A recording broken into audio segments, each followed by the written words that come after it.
ખબરોમાં બન્યા રહેવા માટે બેલ આઇકોન દબાવો અને એબીપી અસ્મિતાને સબસ્ક્રાઇબ કરો. દિવાળીના તહેવારને ગણતરીના દિવસો જ બાકી હોવા છતાં સુરેન્દ્રનગરની બજારમાં ગ્રાહકોનો જોઈએ તેટલો ધસારો જોવા નથી મળ્યો. દર વર્ષની સરખામણીએ આ વર્ષે ઓછી સંખ્યામાં ગ્રાહકો આવી રહ્યા હોવાનું વેપારીઓ જણાવી રહ્યા છે. જે ગ્રાહકો ખરીદી કરવા આવે છે તે પહેલા કરતાં ઓછી ખરીદી કરી રહ્યા છે. દર વર્ષ કરતાં 4 વર્ષે વેપારીઓને માત્ર 50% જ વેપાર થાય તેવી શક્યતા છે. આટલા વર્ષમાં સૌથી વધારે મંદીની અસર છે. બીજું એનું મેઇન કારણ છે કોરોનાની મહામારી.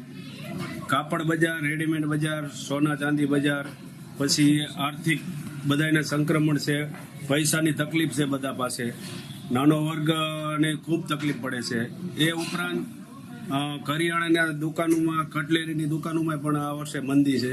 હાલ અત્યારે બજારની અંદર લગ્નની સિઝનની ગરાગી ચાલુ છે, પણ જે દિવાળીની જે ગરાગીનો માહોલ છે એ માહોલ બતાતો નથી. અત્યારે કદાચ માયલા 2-5 દિવસમાં દેખાય તો ખબર નથી, બાકી અત્યારે તો જે લગ્નની સિઝનની ગરાગી છે